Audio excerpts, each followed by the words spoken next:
వదినా, నీకు అసలు విషయం చెప్పలేదు. మనకే కాదు, నీ కడుపులో ఉన్న నా అల్లుడికి ప్రమాదం తప్పింది. బిడ్డకి హార్ట్ బీట్ కొట్టుకుంటుందంట.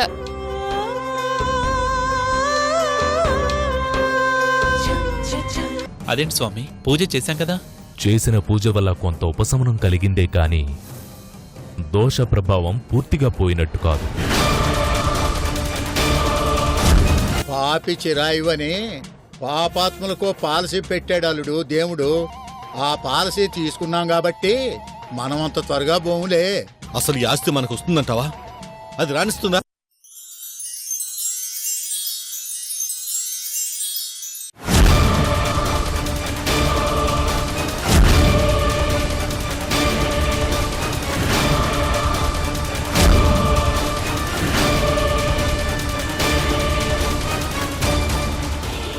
ఏంటి మావయ్య, ఎవరి ప్రాణాలు పోవటం ఖాయమంటున్నారు?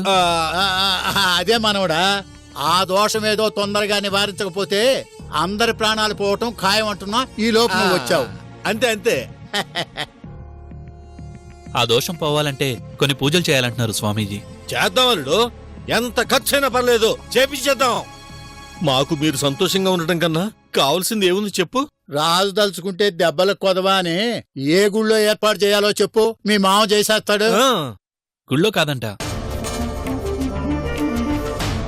మరి పుట్ట దగ్గర చేయాలి అంటున్నారు. అవును మావయ్య, మా నాన్నగారు తవ్వించిన ఆ పుట్ట ఎక్కడుంది?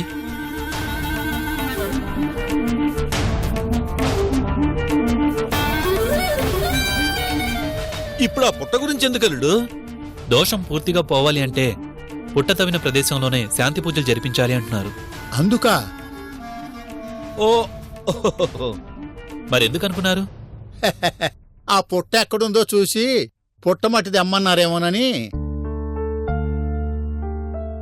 ఆ పుట్ట గురించి నాకు తెలీదు అల్లుడు. తాతకి తెలుసుండొచ్చుగా. నాకు తెలీదు మనవడా. మరి ఆ పుట్ట గురించి తెలిసేదెలా? మేము అదే ప్రయత్నంలో ఉన్నాం. ఏంటి? అదే ప్రయత్నంలో ఉంటామంటున్నాను అల్లుడు.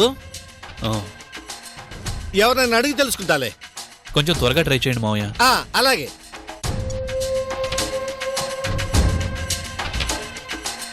అమ్మయ్యా, వీడికి కూడా ఆ నిధి గురించి తెలిసిపోయిందా అని భయపడి చచ్చాను మావా. పిల్లగాలే కదా అని చల్లగా కూర్చుంటే వడదెబ్బ తగిలి వారానికే పోయాడని పుట్ట గురించి ఒకరి తర్వాత ఒకరు అడుగుతున్నారంటే మెల్లగా పుట్ట గురించి, ఆ పుట్టలో నిధి గురించి తెలుసుకునే ప్రమాదం ఉంది. ఈలోపే ఆ సావిత్రిని పైకి పంపే మార్గం చూడాలి.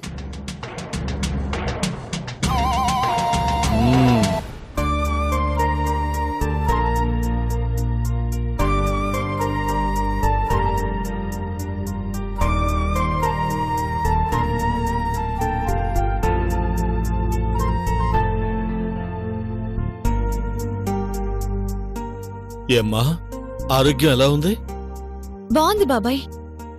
నీ ఆరోగ్యం బాగోలేదన్న దగ్గర నుంచి నాకు నిద్ర కూడా పట్టడం లేదమ్మా. మీ అభిమానం నాకు తెలీదా బాబాయ్? మందులు అవి సరిగ్గా వేసుకుంటున్నావు కదమ్మా? జాగ్రత్తమ్మా. చాలా జాగ్రత్తగా ఉంటున్నాను బాబాయ్. ఉండాలమ్మా, లేకపోతే ఎలా? ఆరోగ్యం కదా.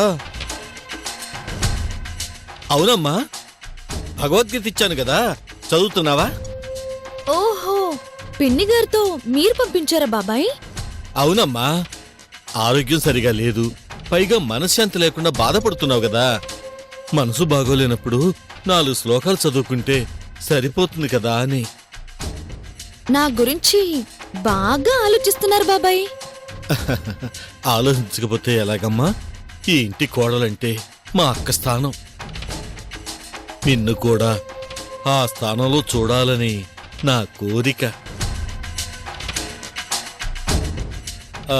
ఇంతకీ భగవద్గీతదమ్మా? అదిగో బాబాయ్, అక్కడుంది. ఇమ్మంటారా? అయ్యయ్యో, నీకెందుకమ్మా శ్రమ, నేను తీసుకుంటానుగా.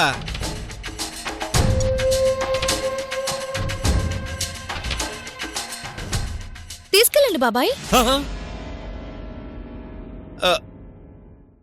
నేను తీసుకెళ్ళాను కాదమ్మా, ప్రశాంతంగా నేను చదువుకోమని, ఎన్నో సమస్యలకి ఇందులో పరిష్కారం ఉంటుందని, ఎన్నో బాధలకి ఇందులో ఓదార్పు ఉంటుందమ్మా. సమస్యల్లో ఉన్న వాళ్ళను ఓదార్చే ఆ కృష్ణ భగవానుడి ఒడి అమ్మా ఈ భగవద్గీత. దీన్ని దగ్గరగా పెట్టుకుని తప్పకుండా చదువమ్మా. చదువుతానులేండి బాబాయ్. ఎప్పుడో చదవటం కాదమ్మా, ఇలాంటి సమయాల్లోనే ప్రశాంతంగా చదువుకోవాలమ్మా. తీసుకోమ్మా, తీసుకోమ్మా, చదువుకో. నేను వస్తానమ్మా.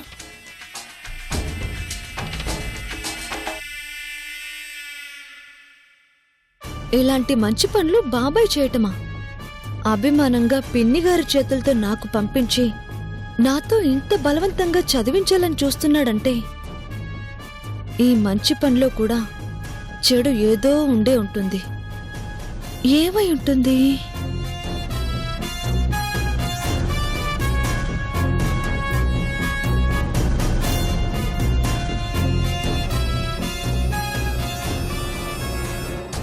ఆ పుస్తకం తెరిసిన మరుక్షణం పరిష్కారమయ్యేది నీ సమస్య కాదే, నా సమస్య.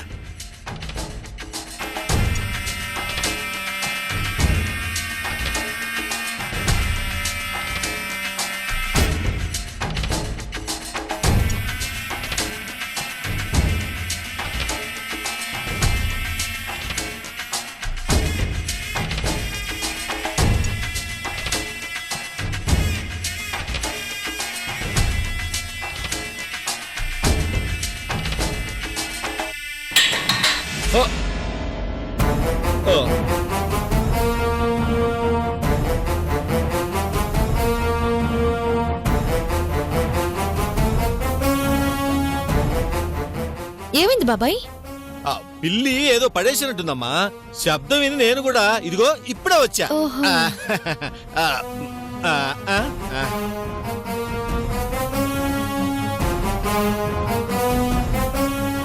ఏం ప్లాన్ వేశాడు?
అంటే ఇలా విషం పెట్టి నన్ను చంపాలి అనుకున్నాడన్నమాట.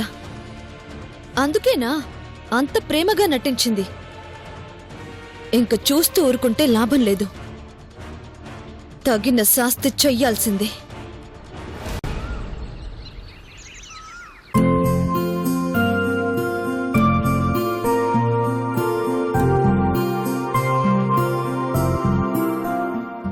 బామ్మా,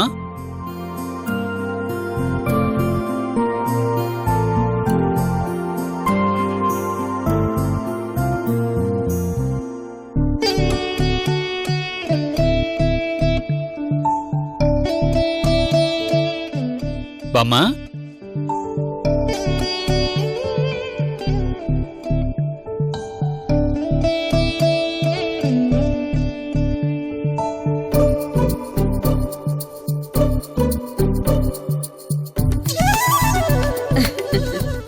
సత్య,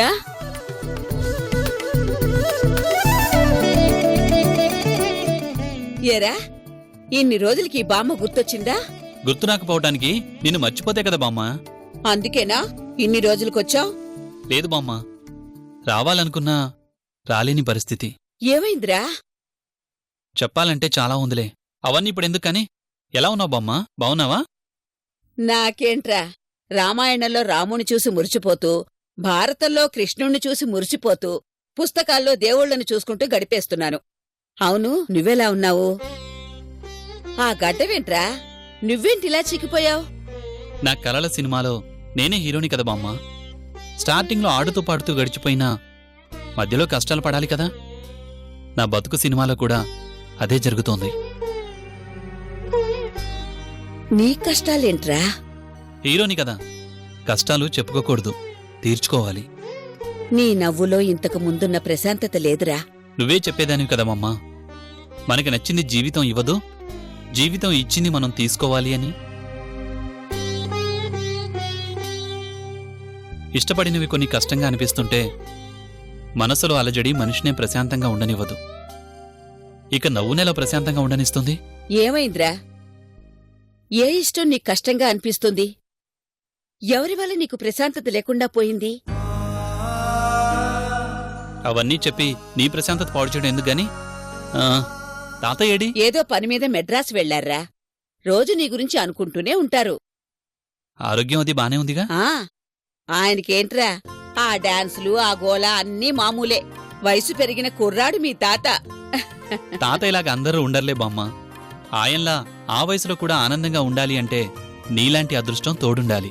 నీకు మాత్రమేంట్రా, సావిత్రి లాంటి అదృష్టం తోడుందిగా. సర్లే బామ్మ, అదృష్టాల గురించి ఇప్పుడు ఎందుకులే కాని నిన్నో విషయం అడుగుదామనొచ్చాను.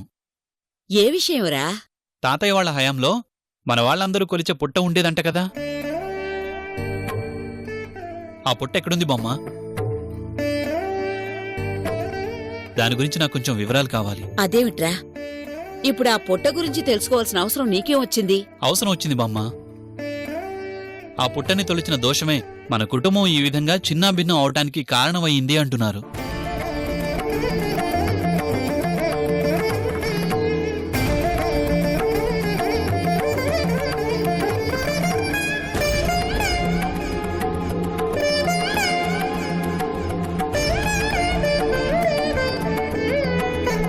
ఆ దోషం తీరాలి అంటే ఆ పుట్ట గురించి తెలుసుకొని మనం పూజ చేయాలంటున్నారు బామ్మ.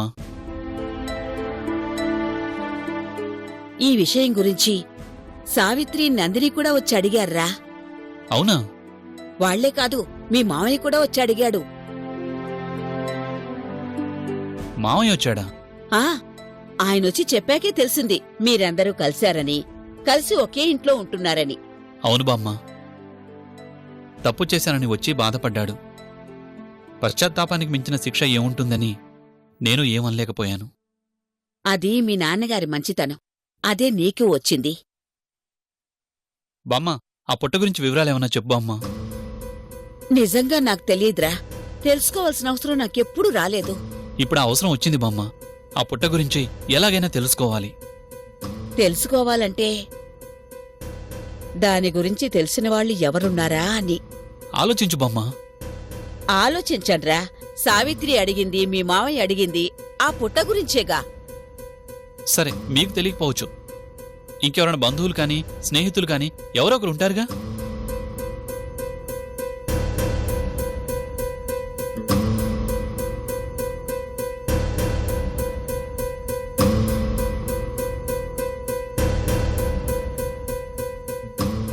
ఆ, నాయరని మీ నాన్నగారి స్నేహితుడు ఒక ఆయనున్నారు. ఖచ్చితంగా ఖచ్చితంగా ఆయనకి తెలిసే అవకాశం ఉంటుంది. ఆయన్ని పట్టుకుంటే సరిపోతుందిగా. సరిపోతుందనే అనుకుంటున్నాను. సరే బామ్మ, ఎలాగైనా ఆయన పట్టుకుంటాను. మన లాయర్ గారిని అడిగితే నాయర్ గారి గురించి తెలుసుండొచ్చుగా. ఆ, ఆయనకి తెలుసు. సరే బామ్మ, నేను మళ్ళీ వస్తాను. ఆ సత్య, మీ మావయ్య నిజంగానే మారాడా? చాలా మారాడు బామ్మ. ఏ? ఏం లేదులే, మారాడా లేదా అని. మారాడు కానీ పుట్ట గురించి నిన్ను అడిగిన విషయం నాతో చెప్పలేదు. ప్రత్యేకంగా పుట్ట గురించి ఆయన ఎందుకు అడిగాడో అర్థం కాలేదు. సర్లే బామ్మ, వస్తాను. హ్మ్.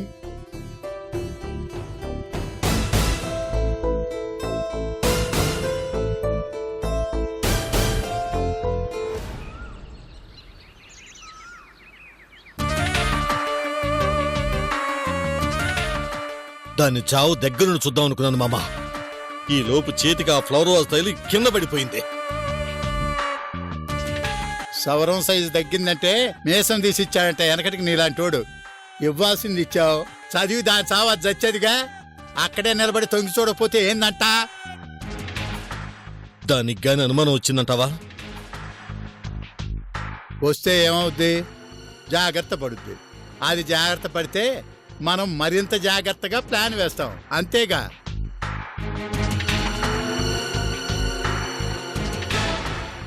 ఏంటి తాతయ్య, నా గురించి ఏదో మాట్లాడుకుంటున్నట్టున్నారు?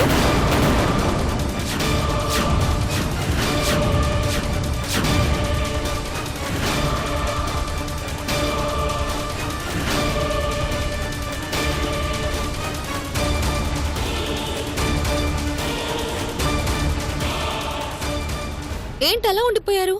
నా గురించేనా? ఆ, ఆహా. ప్రత్యేకంగా నీ గురించి మాట్లాడుకోవటానికి ఏముంటుందమ్మా? చెరువులో రాయి చెమ్ములోకి వచ్చిందన్నట్టు ఏవో మా వ్యాపార లావాదేవీలేదో మేము మాట్లాడుకుంటున్నాం. ఏమ్మా ఎలా వచ్చావేంటి? ఏం బాబాయ్, రాకూడని టైంలో వచ్చానా? అబ్బే అదేం లేదమ్మా. మరేంటి అలా అయిపోయారు? అజీత్తుతో అలా అయిపోయాడమ్మా. నువ్వు వచ్చిన విషయం చెప్పరాదమ్మా. ఈ భగవద్గీత ఇచ్చిపోదామని వచ్చాను బాబాయ్.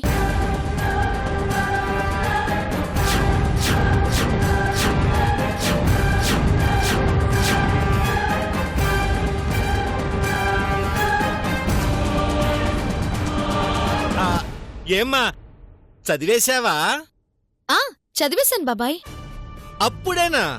మీకు ఇందులో మొదటి 10 పేజీలు చదివితే చాలు కదా బాబాయ్. ఆ? ఆ,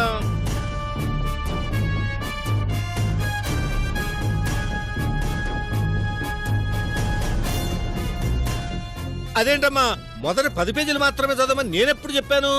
చెప్పలేదు గాని మీ ఉద్దేశం అదే కదా. ఆ? ఆ 10 లోపలే అంతా అయిపోతుంది కాబట్టి ఆ తర్వాత చదవాల్సిన అవసరం ఏముంటుంది? ఏముంటుంది? అదే తాతయ్య, యుద్ధానికి ముందు ఘట్టం. అదైపోతే నాకు యుద్ధంతో పనుండదని మీ ఉద్దేశం, అవునా? బలిదానమ్మా, అసలు చదవాల్సిందే యుద్ధం గురించి. తీసుకెళ్లి మొత్తం చదివి తీసుకురాపో. చదివిన దాంట్లోనే కొంత అర్థం కాలేదు. మీరిద్దరు బాగా చదివినట్టున్నారు. నాకున్న అనుమానాలు తీరుస్తారా? ఆ, ఆ, బుక్ ఓపెన్ చేయండి బాబాయ్. ఆ, ఆ, నాకు చాలా పనుంది, త్వరగా ఓపెన్ చేయండి బాబాయ్. అంటే అమ్మా అది స్నానం చేయకుండా అలాంటి పవిత్ర గ్రంథాలని తాక్కూడదమ్మా. ఓ సర్లేండి తాతయ్య, మీకింకా అనుభవం ఎక్కువ కదా, మీరు చదివి చెప్పండి. సచ్చింది గొర్రె. త్వరగా చదవండి తాతయ్య. అమ్మా అంటే అది నేను కూడా. ఏ, మీరు కూడా స్నానం చేయలేదా? లేదమ్మా, చేశాను. మరి చదవండి.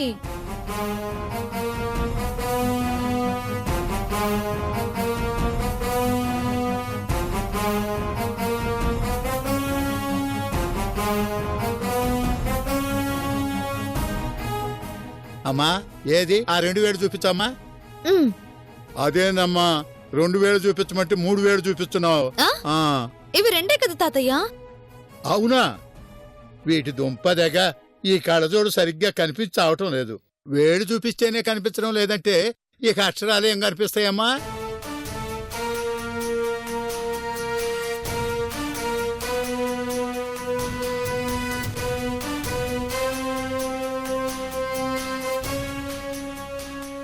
సర్లే బాబాయ్, స్నానం చేసాక పిలవండి, వచ్చిన డౌట్స్ అడుగుతాను. అలాగేనమ్మా. అల్లుడు ముందు ఆ భగవద్గీత తీసి అక్కడ ఏం దాచిపెట్టు. అలాగే మావా. గుండె లబ్ డబ్ అని కొట్టుకుంటుంది. వామ్మో! స్వామీజీ ఎలాగూ నాగదోషం ఉందని చెప్పాడు కాబట్టి ఆ నాగదోషాన్నే మనం వాడుకున్నాం. అంటే ఎలాగా? పాము కాటుకది చచ్చిన దాని చావు కారణం ఆ దోషం అంటారు.